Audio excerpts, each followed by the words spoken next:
Welcome to the Global Wellness HQ family of podcasts. We are your international headquarters for resources and ideas and insight in relation to the 9 elements of holistic wellness. Join us as we interview local and international wellness experts and learn how you can implement and improve one element or dimension of wellness at a time. Our experts will share their practical tips on wellness in one of these core areas: emotional, intellectual, occupational, physical, environmental, financial, spiritual, social, or habitual. We created our family of podcasts as a resource for anyone who is looking to integrate the 9 elements of holistic wellness into their daily lives. Welcome to the show.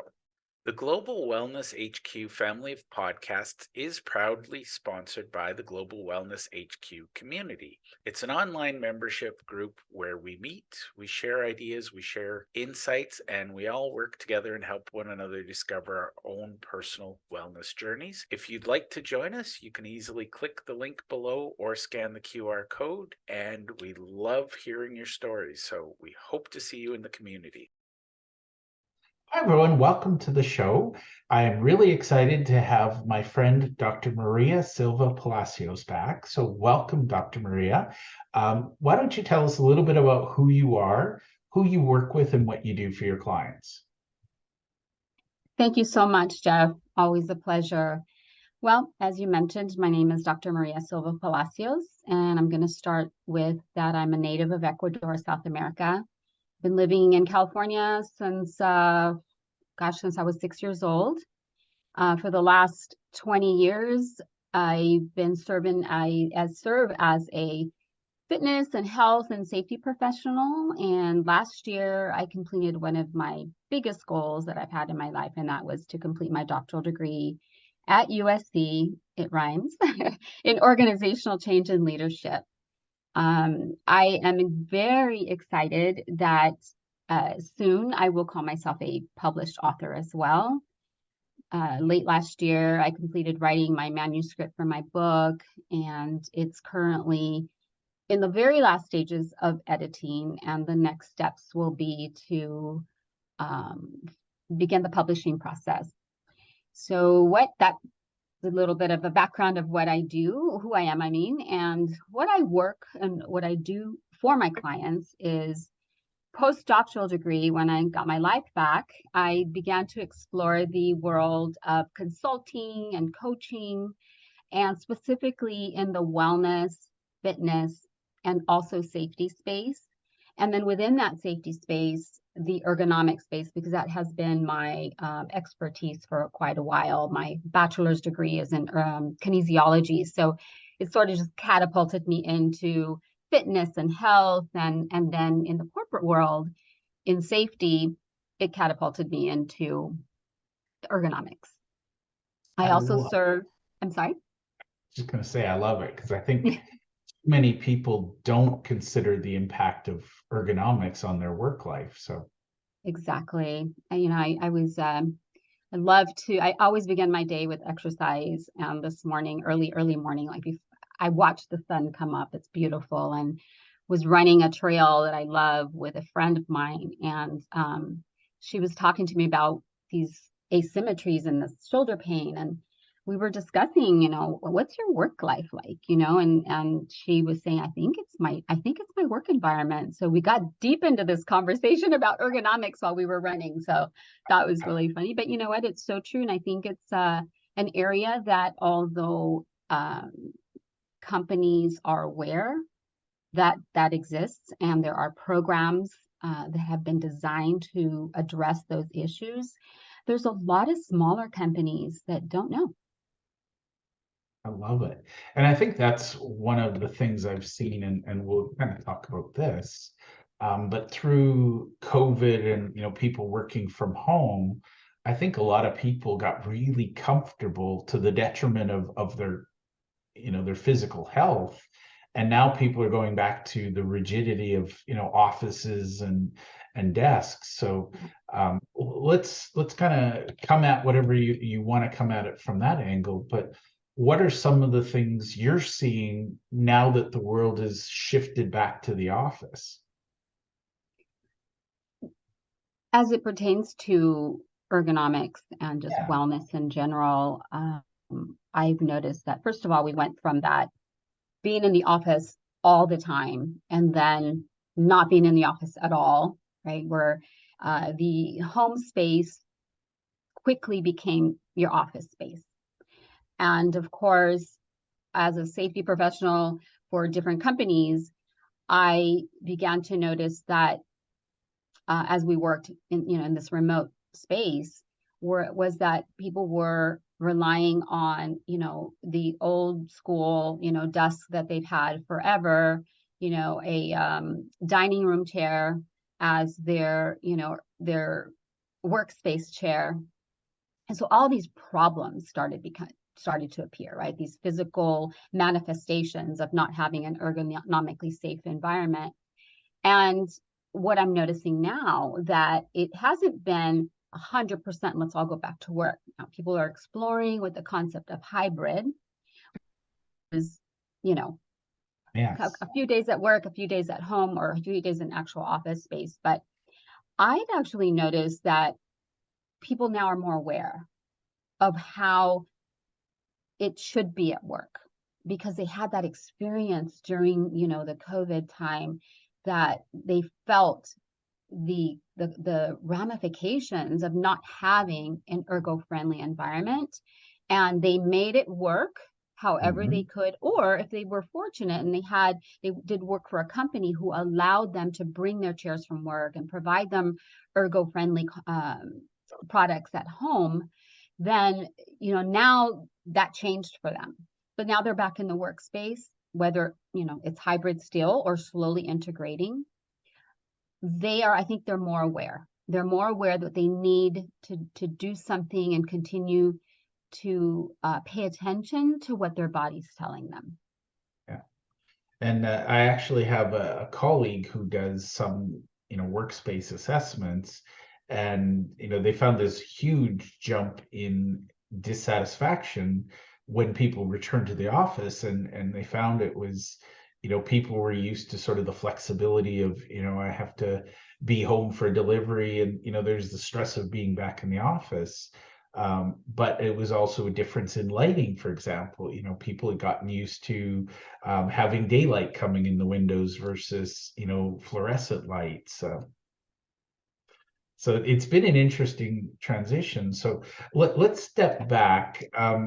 First of all, remind me. Sorry to Oh, interrupt you. I would add to that too. I'll tell you, the driving time.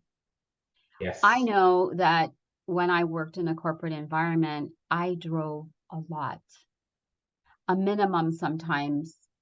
And then I live in Los Angeles, so a 10-mile ride could be an hour and 10 minutes, so it just depends. But the driving component that added to the stress level of not only physically, right, because your body does, react to that much time spent in one position driving, and not to mention the stress with the traffic itself. But I noticed that employees were, to your point with your friend that conducts assessments, that the employees had that less of a stress there too, if they were someone that had to drive a lot in order to get to their workspace. Absolutely. And by the way, I actually heard a study recently. They found that people with at least a 24-kilometer commute lived longer. And I'm like, I just think it feels like it, because, I don't know anybody who's like, oh, thank God I'm in my car. I can spend the next hour in traffic.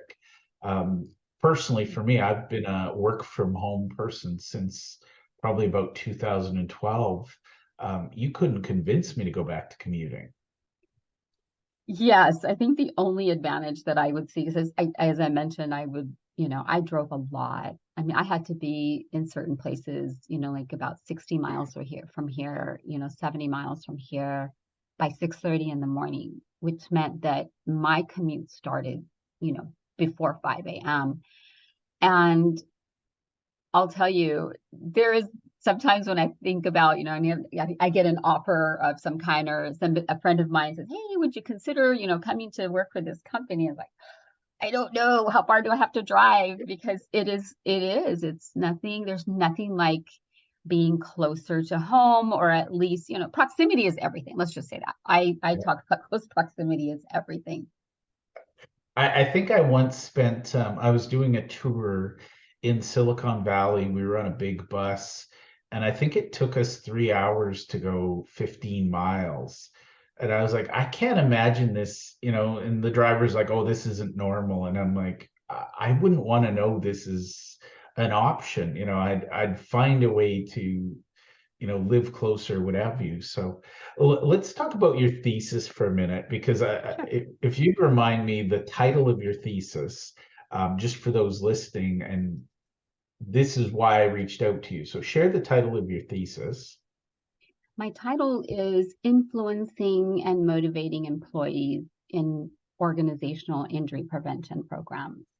It was an exploratory study, very specific. I did a qualitative study where I interviewed several utility linemen, and what I wanted to understand in their own words, right, using their own words, their experience, their perspective, is why or why not? Why were they or why were they not participating in an injury prevention program at this particular company, utility company, that program was designed to reduce, mitigate, eliminate, prevent, you name it, strains and sprains. Because strains and sprains consistently, I've done my research, for my study, and then as a safety professional, that strains and sprains are the leading the leading occupational injury in a company across America. Right? Yeah. We are all affected. 80% of Americans will suffer back injuries caused by a strain or sprain in their lifetime. So this is huge. And because, I had shared before that, my kinesiology degree catapulted me in the fitness industry. And then that was a perfect segue into the safety space, specifically around ergonomics and injury prevention. I had a dissertation mentor who said to me, Marina, whatever you're going to write your doctoral dissertation about needs to be something that you are 100% passionate about, because you're going to do a lot of research, you're going to do a lot of reading, and you're going to do a lot of writing.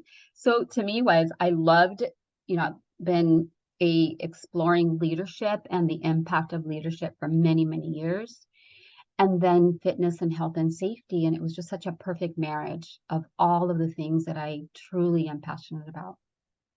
I find it fascinating that you're studying, why people who theoretically should be begging for a wellness program or an injury prevention aren't taking people up on that.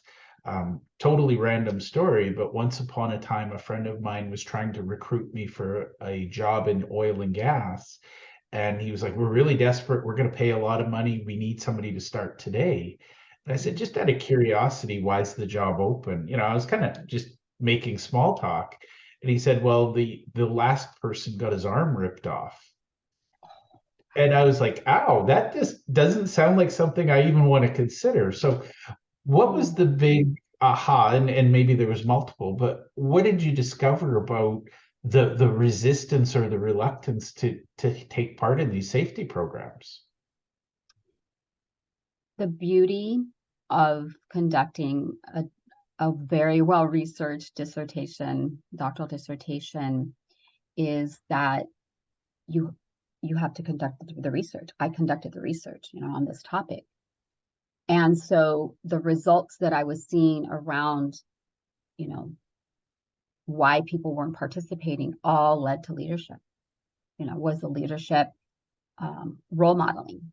Did they were their actions and words, were they congruent? Were their whatever they espoused, were they showing that with their actions?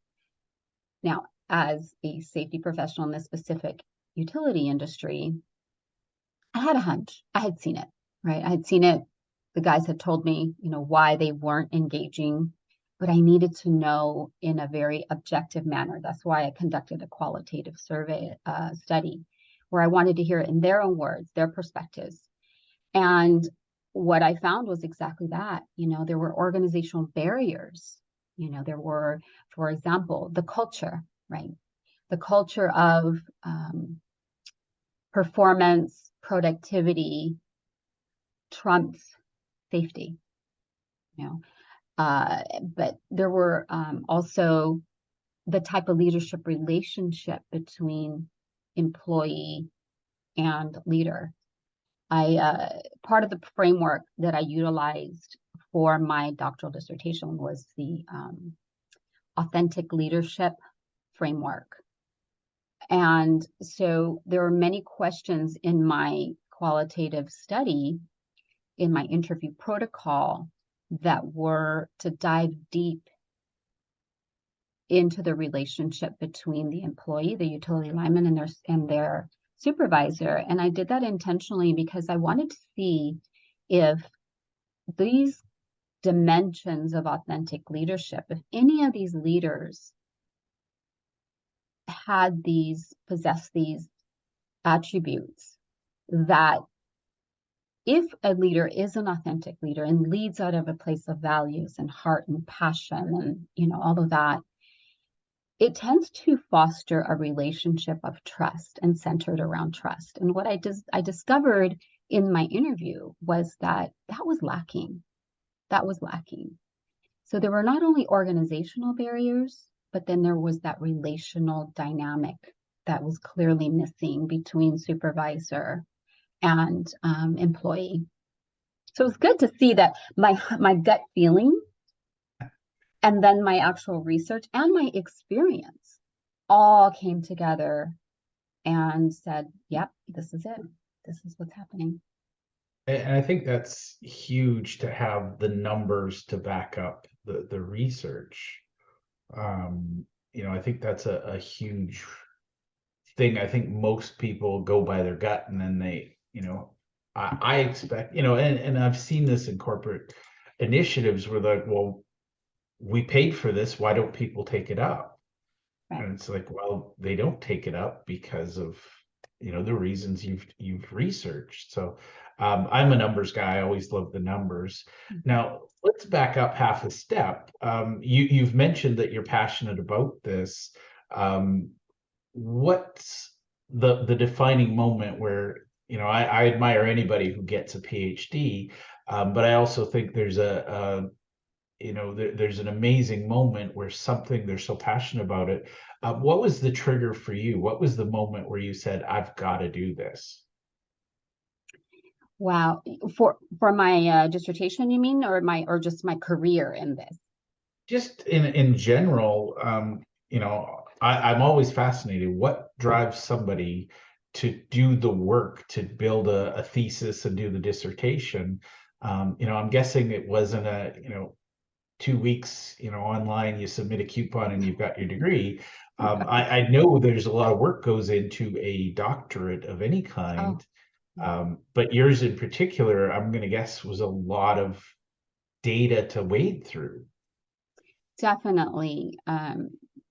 So much work. I have a very good friend of mine who right now, the running joke between us two is that she's mad at me because she's in her last year of her doctoral program. And she's always saying, I'm mad at you because you never told me how hard this was. And I said, I'm sorry, you just have to kind of go through it. But yes, it's extremely hard. But to your question is, I'm gonna share a real quick story and then the answer will be there.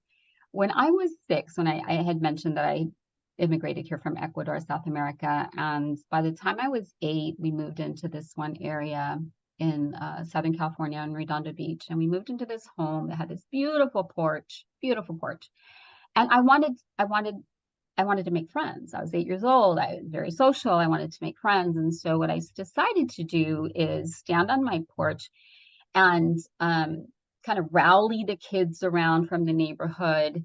And I would pull out my mom's favorite brush, and that was my microphone.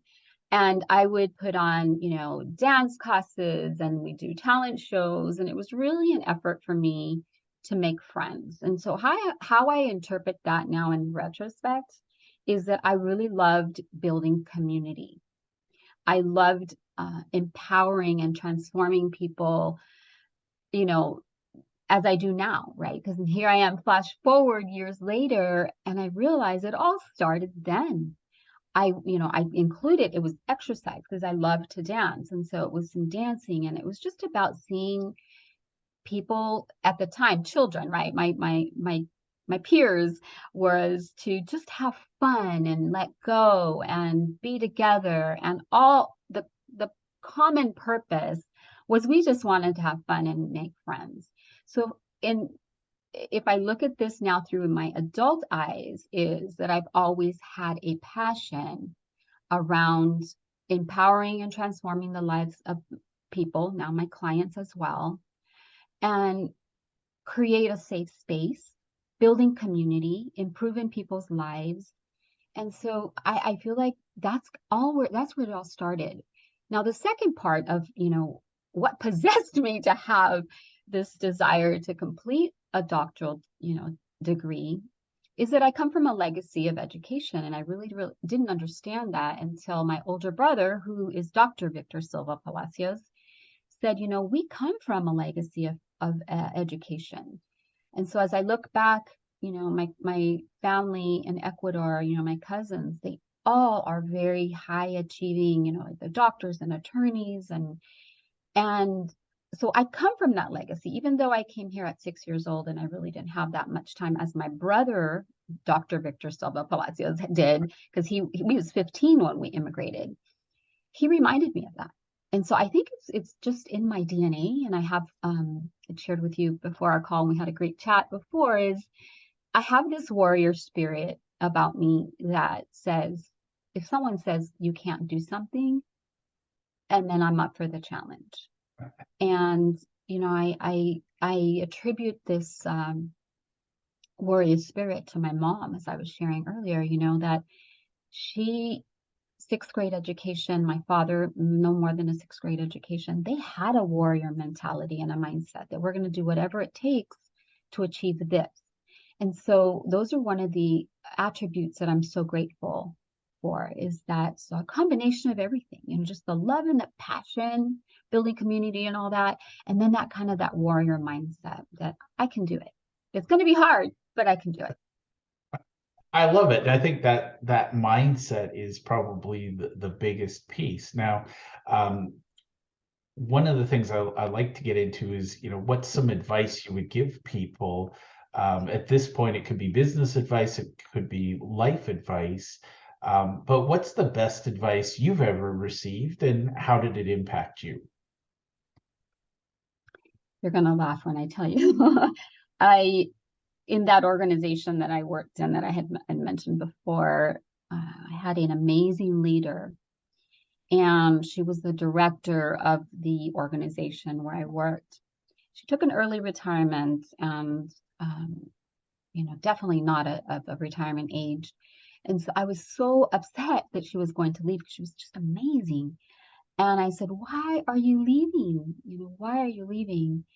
And she looked at me and just said, "Sometimes the juice isn't worth the squeeze."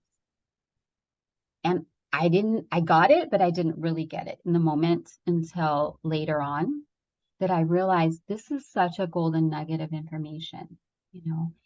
Ultimately, life is so short that sometimes we just have to do something different. We have to walk away. We have to change our mindset. So kind of going back to that mindset, that belief system, and so I have taken that piece of advice and I've applied it to my life, both professionally and personally. And so there are times when people ask me, I'm going through this, XYZ, what do you think about it? And I'll go back to that wonderful piece of, hilarious nugget that has so much impact and has had so much impact in my life, which is sometimes that juice is probably not worth the squeeze. Well, it's a good rule of thumb almost. You can look at every aspect of a project or your life, and is it worth the squeeze? And sometimes the squeeze is effort, sometimes it's money, sometimes it's the emotional toll. Is it worth putting yourself into it? Right. I love simple advice that's very practical, so that wins it in my books. Now, when we're talking about, working with you, what are some actionable items people watching this or listening to this can take, so that they can improve their personal wellness journey, just from your expertise as, Maria, and as a doctor? A few things that come to mind, I look at them as sort of mistakes that people make in their whatever personal wellness trajectory or professionally. Is I would say I would start off with don't set unrealistic expectations. Right. So, for example, in the fitness space, I've had women and men, share, I want to lose 10 pounds in the next week. How can I do it?